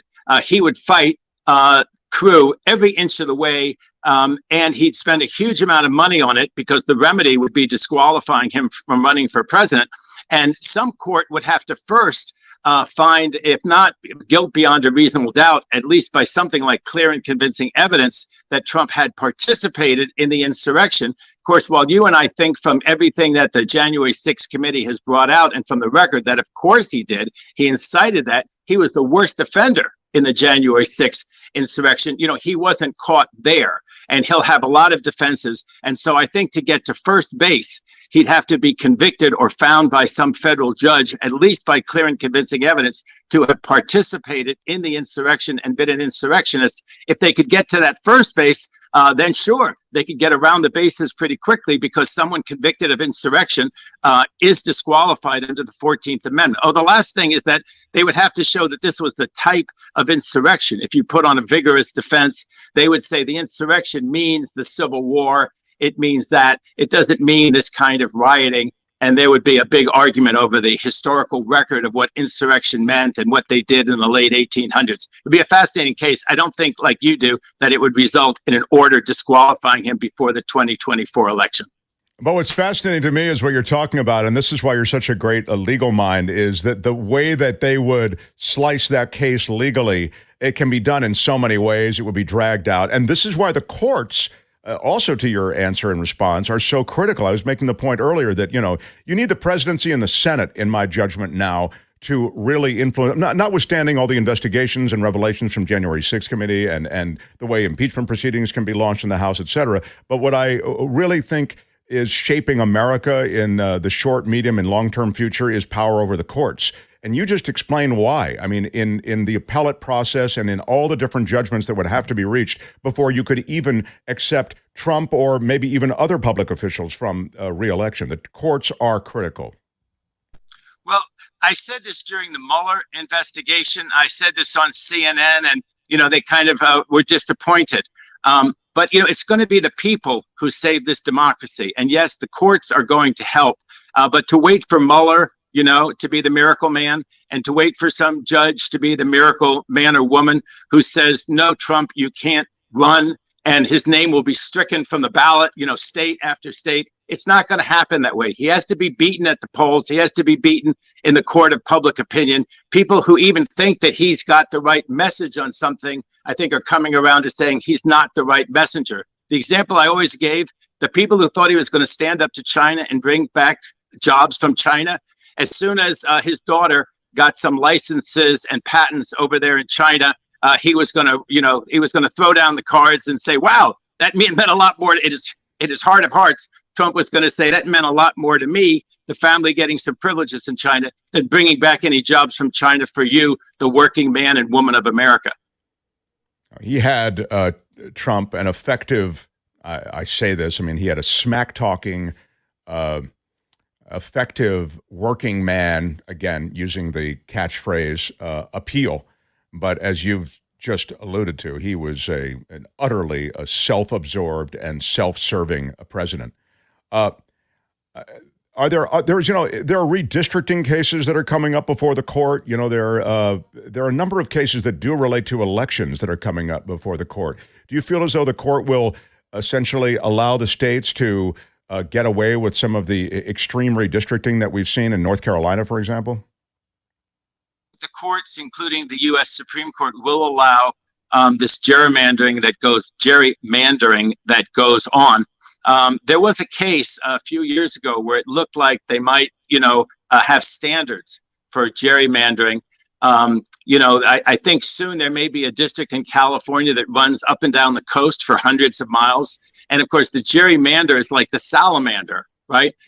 It's the idea that you take a little bit here, you take a little bit there, and before you know it, there are states that vote Democratic in the presidential election that have 10 representatives, and 7 or 8 are Republicans. Now, there are some states, I think like Maryland, that the Democrats gerrymander, but it's nothing on the scale, and it doesn't have the scope. And of course, people are really getting sick and tired of it. In blue states and in big cities, we're starting to have rotten boroughs, they called it in Great Britain.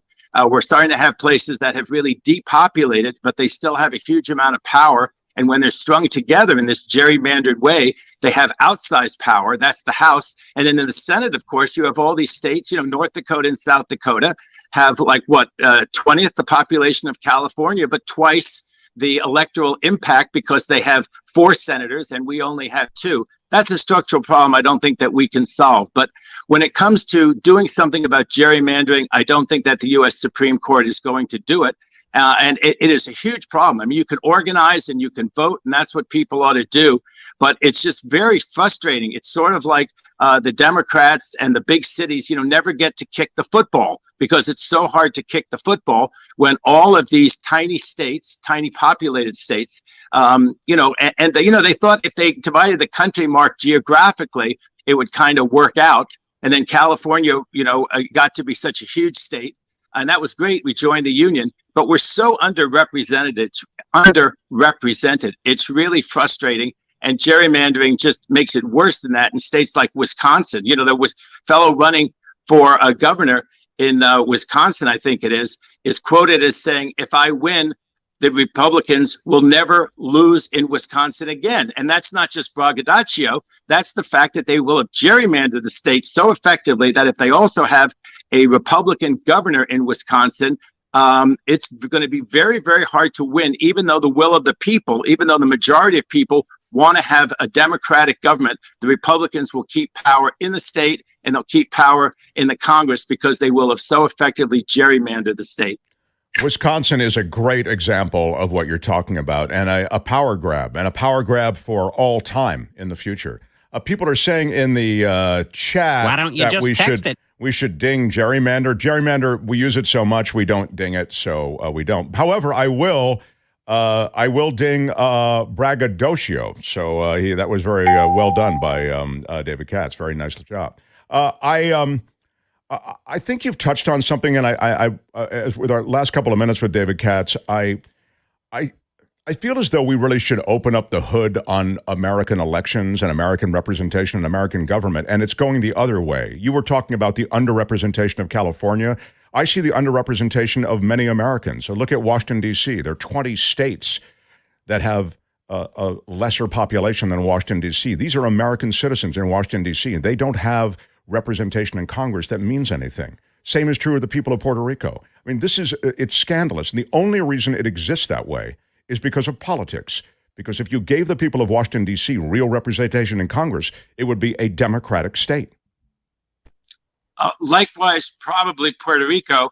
When Hawaii entered the Union, I think that was in about 1960, it was paired with Alaska. The idea being that Alaska would be Republican forever and Hawaii would be Democratic forever, so you would maintain that balance. And of course, in American history, we had that with the slave states and the free states. It was one of the things that led to the Civil War, besides the Dred Scott decision, that trying to maintain that balance. And then when Lincoln won, they thought, well, there was no more balance like that, and the South seceded. Before he was even inaugurated, they seceded. David Katz, I love having you in. Thank you so much for sharing some time with us. I'd love to unpack the election a little bit with you, maybe next week, and also touch on the courts are going to be so much at the center of the election as well. As we were saying, there are already rugby scrums of lawyers on both sides that are ready and willing to not only challenge election results, but defend election results. So will you please join us next week? I sure will. Can I throw in one thing? When I was an assistant U.S. attorney, and this is back in the late 80s, we had this issue that people were being posted. I had it for the government. I was one of the government watchdogs. Now these political parties are acting as watchdogs too. The Department of Justice, the assistant U.S. attorneys around the country, the Civil Rights Division is watching this election very carefully. But what they were doing then was they were sending people with uniforms down there. And the idea was to intimidate Latino voters, to make them think, oh, this person could be from the INS or could be asking some inconvenient questions. And we had that matter, and they're still doing that. These security task forces at polling places. So everyone should go out and vote. Everybody should be unintimidated. Nobody is there to give you a hard time about your immigration status. Everybody get out there today and vote. Well said, sir. David Katz, everybody. Thanks, Dave. We'll talk next week. So cool to have David Katz on the show. Love him, love him, love him. The Mark Thompson Show. I have a serious law and disorder coming up. Also, some serious shout-outs to many of you who've supported us. By the way, there have been some questions about the merch. Get all the merch that supports the show with your acquisition of different merch items, from the mugs to the hydration bottles. And the KGO in Exile t-shirt. Did I send you? If we don't have it organized maybe right now, but there are people who are receiving the KGO in Exile t-shirts. We have them in black. We have them in white. And you can wear the rebellion, my friends. That's right. Wear the rebellion. We have them at getmarkmerch.com. Anyway, there are those of you who are getting them and then sending me pictures of you or family members wearing them, or sometimes they're just lying on the couch. But point is, if you send us those pics, we will share them on the show. So if you have any merch, we'll share pictures of it as it comes in. So it's all at getmarkmerch.com. And check it out. There's a lot of fun stuff on the site as well. Oh, there it is. Thank you. That's a KGO in Exile white t-shirt, which is a fan favorite. That is the hydration system on the left. You might call it a water bottle. We call it a Mark Thompson Show hydration system. And then up top, his and her, or his and his, or her and her, or just her or just his coffee mugs. Very, very cool. It's a non-gender specific mug. It's nice. Thank you. That's exactly right, Kim.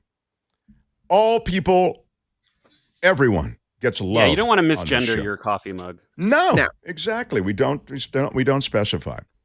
So I do have a little. As you smash that like button like a boss, you ought to be smashing it and smash it every time. Smash it with your iron rod. You again don't need the iron rod, but if you've got it, great.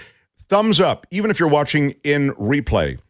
Thumbs up, because every video has to be liked, and the number of likes and the number of views, it's a whole big thing. So absolutely smash. Yeah. Smash. Exactly. Absolutely smash. It. Absolutely. Do it absolutely. Yeah.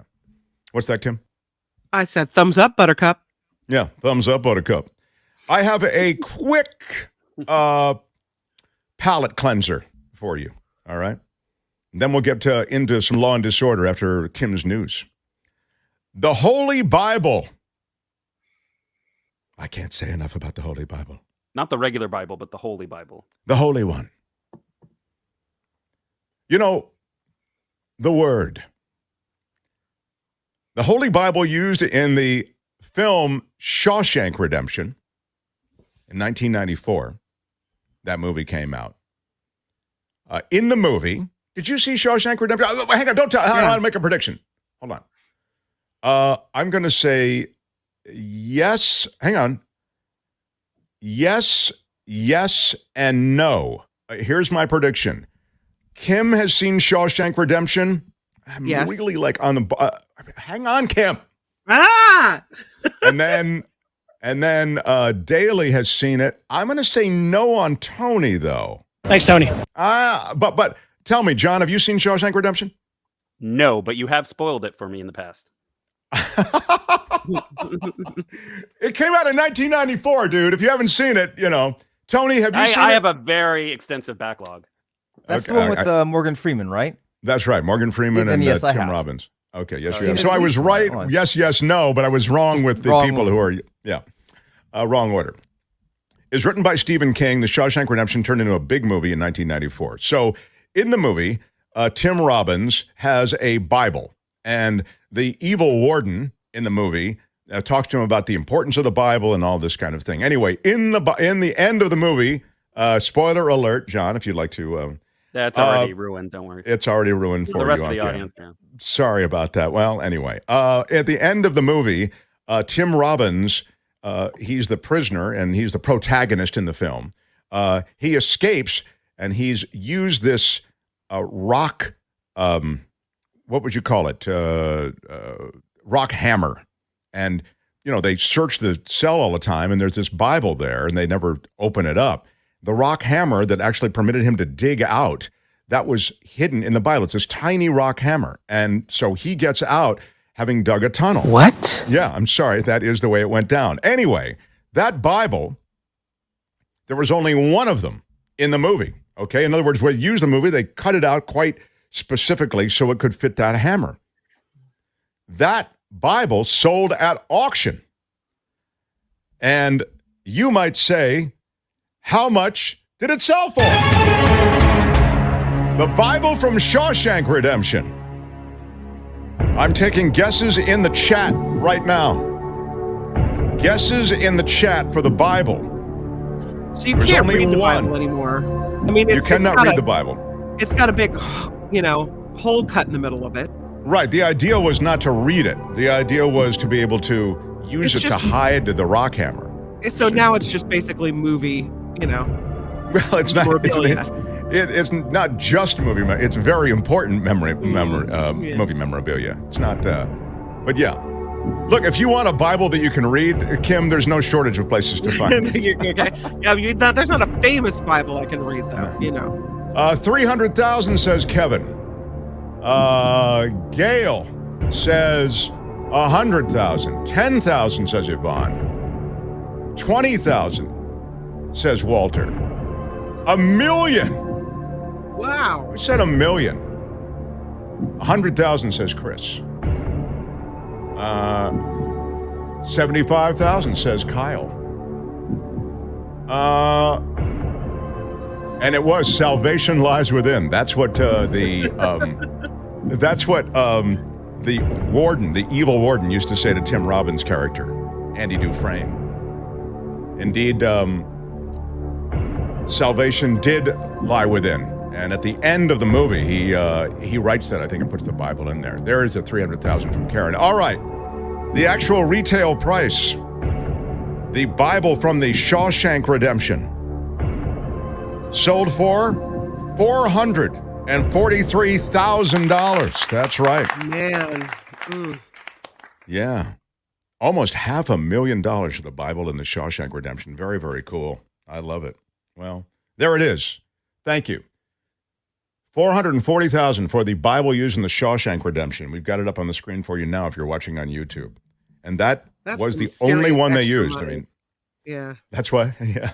It's just that's like a house. Some serious extra money, you know? It's like a house in other states. Yeah. Yeah, it's true. You need some disposable income probably to make that happen. I'm suspecting that there's not a finance plan. They want the money all up front. So when we come back, we'll do some law and disorder, check in a little bit also on the elections. I'll mention tomorrow, Jim Avila joins us to weigh in from ABC News on the elections, even as we probably will not have finalized returns tomorrow. But much to do. Law and disorder next. Smash it like a boss. Mark Thompson Show on YouTube. The Mark Thompson Show.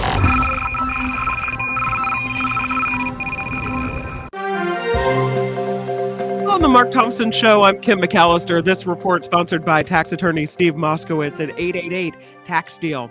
There are flood advisories in place across California right now, parts of Orange County in Southern California, along with Santa Clara, Santa Cruz, Monterey, and San Benito counties in Northern California at risk, according to the National Weather Service. House and Senate races take center stage during midterm elections, but there's also plenty of important ballot measures to watch. California, Michigan, Vermont, Kentucky, and Montana have measures that will either limit access to abortion or establish it as a right. A Colorado proposal would allow the consumption of psychedelics for medical purposes. Attorneys for Alex Jones and the families of Sandy Hook victims are back in court. The plaintiffs are calling for punitive damages of around $3 trillion over repeated claims by Jones that the 2012 massacre was a hoax. But an attorney for Jones argued the $965 million jury award should also cover punitive damages. Former President Trump predicting a very great night for Republicans, also confirming he voted for GOP Governor Ron DeSantis in South Florida today. Trump's remarks comes one day after he teased a big announcement next week, which is expected to include a 2024 presidential bid.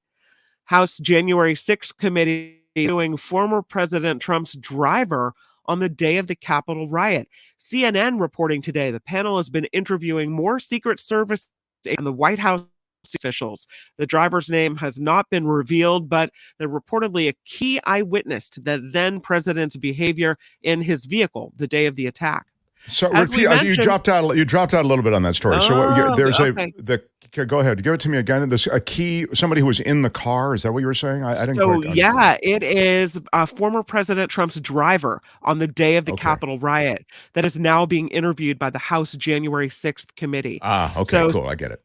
CNN says the panel is now interviewing more Secret Service agents and White House security officials. They're not revealing the name of the driver, but that person is a key witness, reportedly, to the then president's behavior the day of the attack in that vehicle. Yeah, okay. I have to say this, that, so much is made of that incident with the car and grabbing the wheel, and did he grab the wheel, didn't he?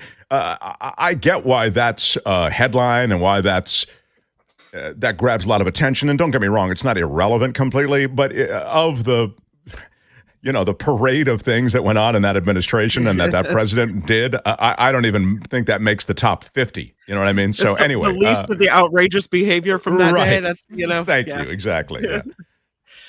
So the Powerball ticket we've been talking about sold in the Los Angeles area. A little more information now. Of course, worth more than $2 billion. California lottery officials say the ticket matching all 6 numbers was sold at Joe's Service Center in Altadena. northeast of LA. Good old Joe's Service Center. John, can you call up Joe's Service Center on the your big Google search and see if you can't get a picture of it? Phone. Oh, I meant just call them up and get a picture of it. But yeah, it would be nice to get a call in. That, of course, the largest jackpot. Joe doesn't have voicemail, probably a full voicemail at Joe's. Anyway, go ahead, Kim. They've identified that as the place that had the winning ticket. That's the place, Joe's Service Center. Yep.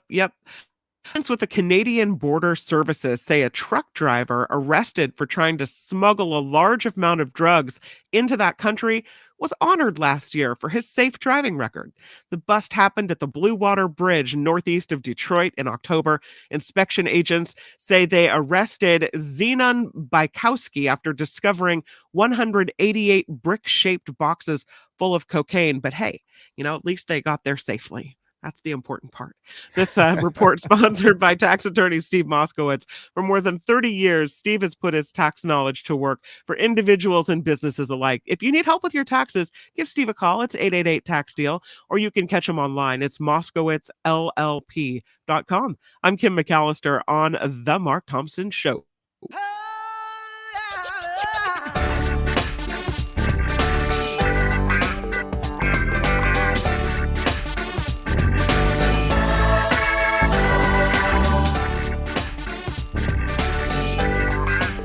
Seriously, what the? Feel it in your soul. The Mark Thompson Show.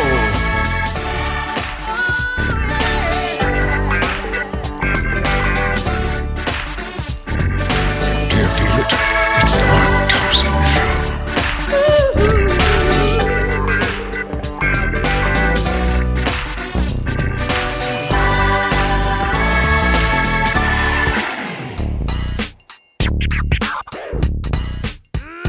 Seriously, what the?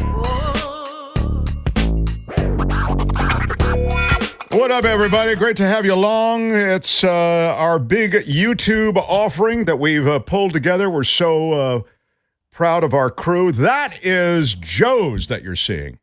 That's the place that sold the winning lottery ticket. Those of you watching on YouTube, you can see that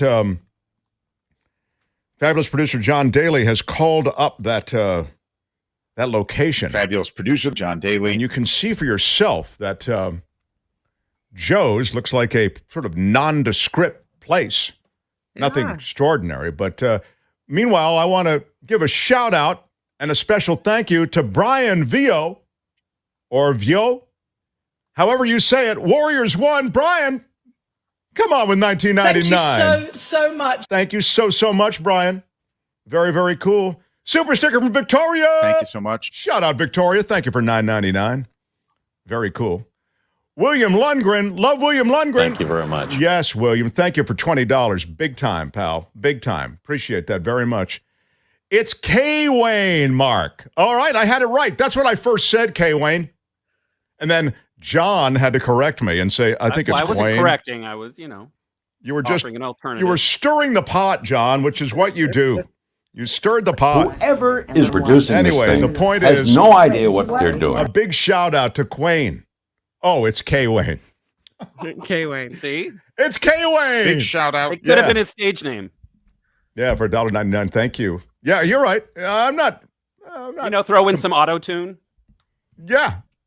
It does feel stage namey, to be fair to you. It could be. So, please smash the like button and support us with all the ways you can, with the super stickers, with the we always have to pitch for money. Sadly, it's just part of this world, and we appreciate all the ways that you help us raise money to keep the show on the air. So, it's super stickers, it's super chats, it's the Patreon, which has a click through right there under the YouTube video. You can see a click through to Patreon. But if you want all the ways, I think literally all the ways you can contribute, except maybe the merch. So that's a separate site, but it's at themarkthompsonshow.com. You can see it on the screen now. But everything is linked at your website. Oh, it is. Okay. So themarkthompsonshow.com. And you can go to all the different ways, PayPal, Patreon, the merch site, etc., to have fun and support the show. Thank you.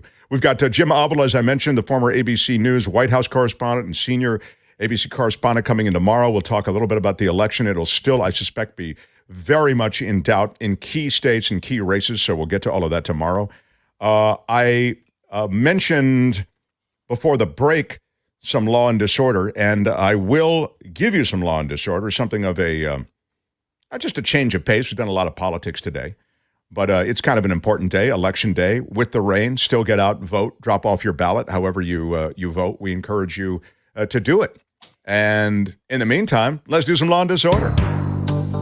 In the criminal justice system, the people, Pimps, addicts, thieves, bums, winos, girls who can't keep an address, and men who don't care. are represented by two separate yet equally important groups. A cop, a flatfoot, a bull, a dick, John Law. You're the fuzz, the heat, you're poison, you're trouble, you're bad news. These are their stories. The CEO, or CFO, I guess he is, that's the Chief Financial Officer of Tyson Foods, arrested after drunkenly entering a random woman's home and sleeping in her bed. What? Yeah. John R. Tyson, son of the company chairman, John H. Tyson. Must be nice, huh? Yeah. Doesn't have to sweat getting a job or, right? Yeah, I'm John Jr. Right. Where's my office? I'll tell you where your office isn't. It's in that woman's bedroom.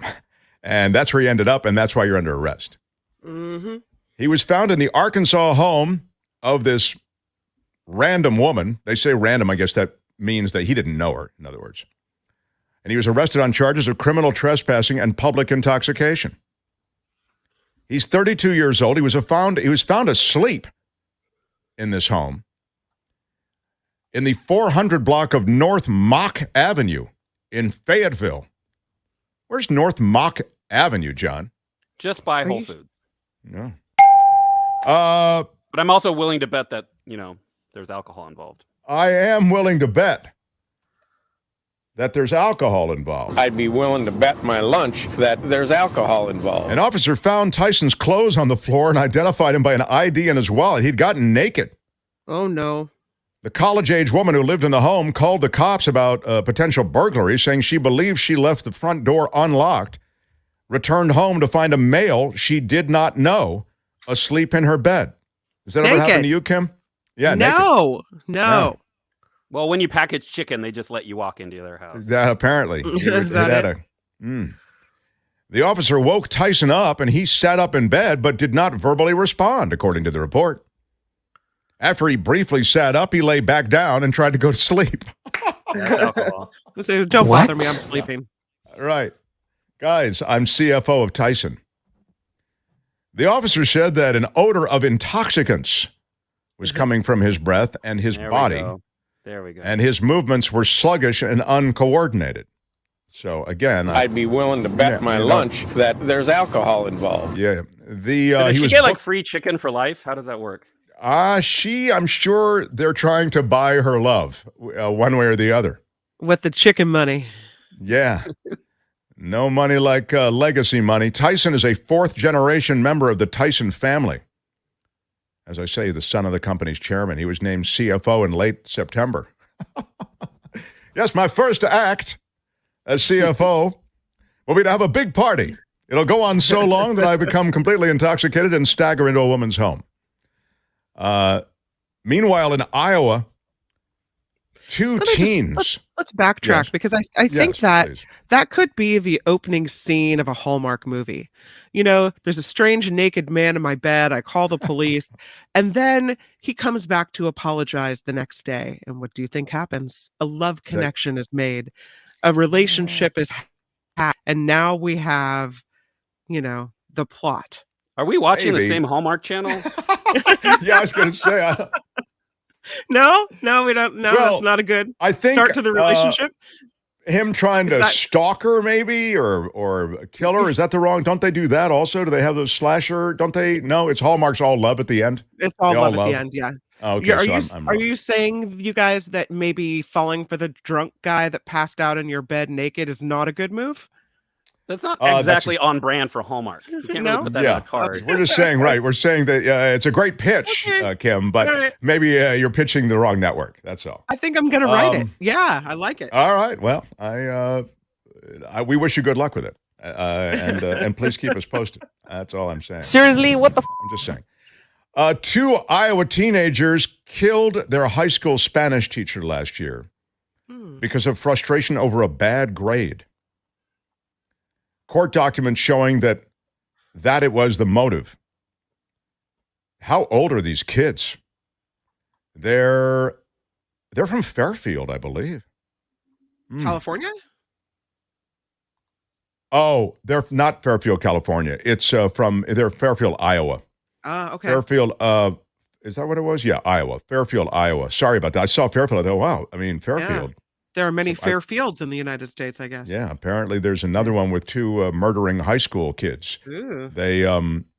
It's a small town, this Fairfield.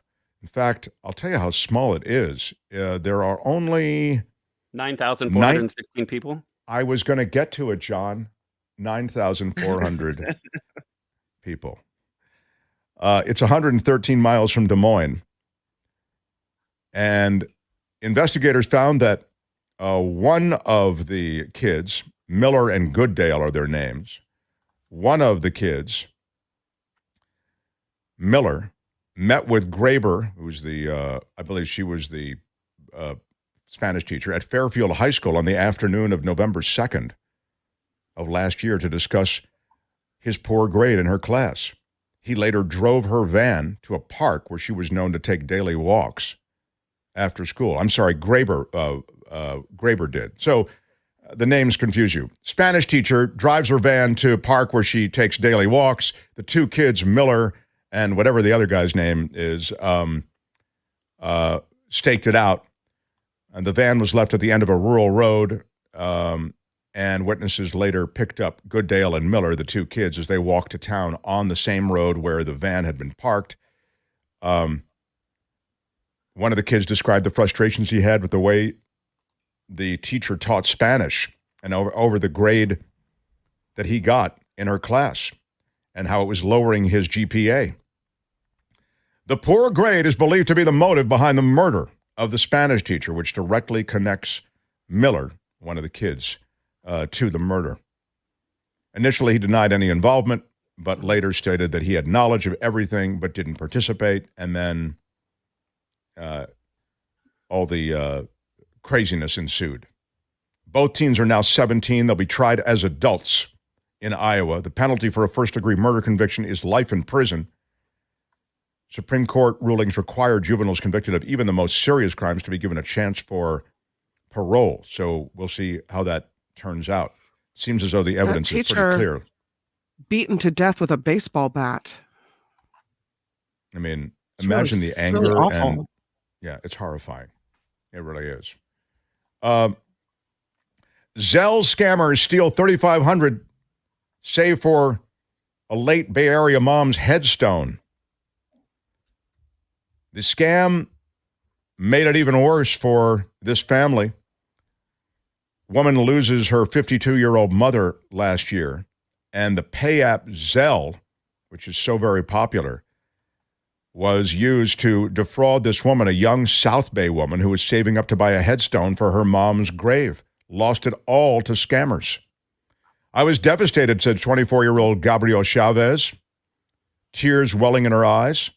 That money was supposed to be for my mom's headstone. I was supposed to surprise my dad with it. She said the family couldn't afford a headstone for her mother's gravesite. And as a result of this loss, she's not able to afford it. Tombstones run more than $3,000. There she is on screen if you're... There are a lot of scams involving Zelle. You know, Michael Finney at ABC7 has covered this extensively. Do not use Zelle unless it's someone you absolutely trust and know. So she got a text message from Bank of America, but it wasn't Bank of America. And it looked like a replica, she said, of an actual Bank of America text. And then, before you know it, she's out the money, $3,500. An interesting thing that happens, and this is how this scam works, they call you and say, hey, we're calling from Bank of America, and we're trying to let you know that your account has been the victim of some fraud. Isn't that how it went down, I think, John? And in this case, it says, so here's what you need to do to avoid this fraud. Transfer this money through Zelle to a supposedly safe account. But it's not a safe account, of course. It goes to the scammers. Well, and Bank of America would never ask you to do something like that. The best thing to do is to actually get off the phone and call the bank with the the number on the back of your card. Right.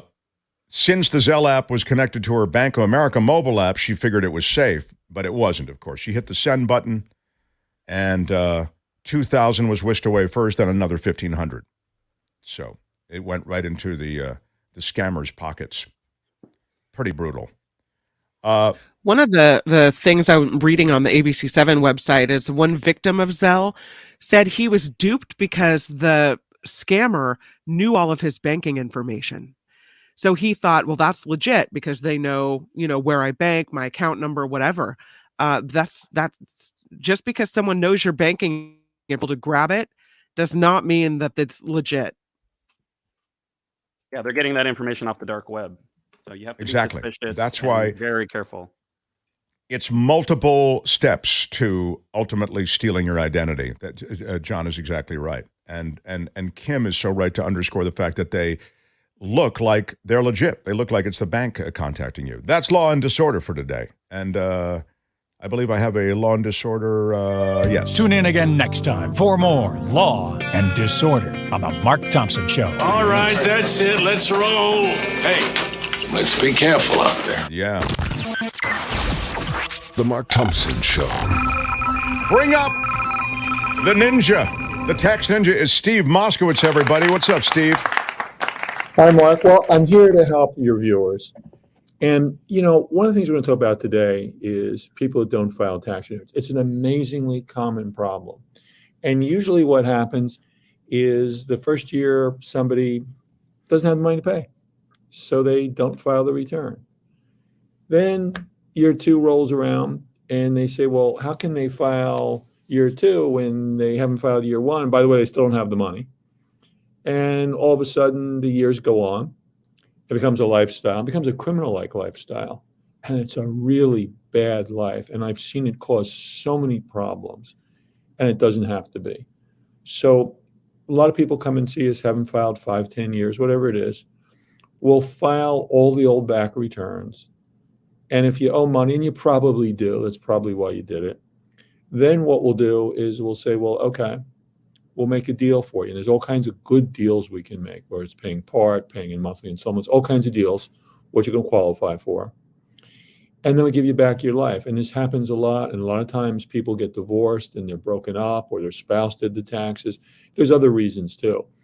And maybe they don't have their records. We'll get all the records the IRS and state has on you. The bottom line is we're here to help you. We're here to give you your life back. And then the goal is just to have a normal life and not have this constantly weighing on you. And over the years, what clients have told me, side benefits they get is they start feeling better, which makes sense. You're not worried sick what's going to happen to you. And they start making more money. Well, how do they make more money? Because instead of worrying about the taxes all the time, they can concentrate on their jobs and succeed. So there's all kinds of benefits. People have told me this over the years. It's interesting because in the chat, even as you're speaking, people are signing on to what you're saying, and they seem excited about making a couple of other points. Can I share one of them with you? Sure. Mackay says, even if you do not owe money, still file. That way you'll get the stimulus, especially as we've seen in California.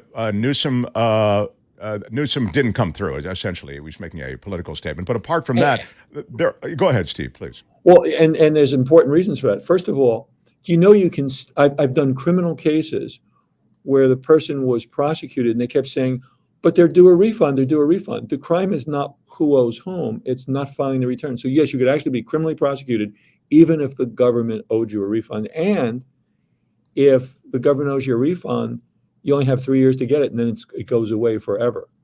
So the bottom line is, you see, there's usually a reason. If you owe them, it's a different story. But if they owe you 3 years or it goes away. You got to read Steve, because if you're behind the 8 ball, you haven't filed before, maybe you blew it off, maybe you thought, well, they owe me money, so I don't need to file, whatever the reason might be. Or, maybe you just didn't have the money. Call Steve and let him negotiate. Let him negotiate down fees. Let him negotiate down penalties. Let him negotiate on your behalf. Don't take it on yourself, and don't continue to bury it. 888 tax deal. 888 TAXDEAL. tax deal. Also, you can reach him online, MoskowitzLLP.com. Moskowitz is spelled Moskowitz. Steve Moskowitz, MoskowitzLLP.com. Steve, thanks a lot. Love seeing you. Always a pleasure. Okay. Hey, can I show you a picture? Hold on, Kim, please. We have processes, protocols. And The Mark Thompson Show. Now you can show me a picture, please. Okay, I want to show you this photo. This is yesterday in Petaluma. Wow. Look at that rainbow. That's really cool. And was Michael Snyder in town? He comes and goes on a rainbow. He comes and I think the rainbow is emanating from the tacos. Is that the happening? Elroy's taco truck. Yeah. So in honor of Michael It's Snyder, magnifico. Magnifico. Right. Yeah. Very impressive. Nice job. You just grabbed that? You grabbed that pic? Yeah, I did. Yeah. Yeah. Very nicely done. Very nicely done. Hey, can I give a quick shout out? Super sticker from Ray. Thank you so much. Thank you so much, Ray, for $9.99. Thank you so much. Thank you so much. Class A driver, $5. Thank you very much. Yeah, thank you very much. Super sticker. Appreciate that. The Nikki Medoro Show follows us on the Nikki Medoro Show channel. Join us at noon, she says. Celebs, get out to vote. The DOJ watches voting. We touched on that, and she'll touch on it as well. GOP casts doubt on mail-in ballots. Nancy Pelosi rethinks leadership. Meta employees next for mass layoffs. Plus, the sexiest man alive. Well, thank you. Yeah. I know with my glasses off, I feel my sexy really comes through a little bit more. I put the glasses on to sort of turn down the sexy, if you will. You understand. Smashed it with your iron Yeah, rod. smash my sexy with your iron rod. Thumbs up for every video you watch, and that helps us in the algorithms. This has been a lot of fun. Please, if you want to support the show, visit themarkthompsonshow.com and click contribute. There's so many ways to support us, and we appreciate all the ways that you choose to support us. The merch site is open 24 hours a day, getmarkmerch.com, and life is good, you know. A Shadow, I think you can take us out, sir. I'm Shadow Stevens for The Mark Thompson Show. Bye-bye. Yes, but I'd also like to encourage everybody to vote one way or the other. I don't need to encourage my audience to do that. You guys are great. But let's unpack a lot of the vote tomorrow with Jim Alva and more. Thank you, Kim. Thank you, Tony. Thank you, fabulous Thanks, producer. Tony. Yeah, and Kim, how are you? Yeah, and producer John Daly. Don't forget. Fabulous producer John Daly. Thank you. And until tomorrow. All the time. Bye-bye. Bye-bye.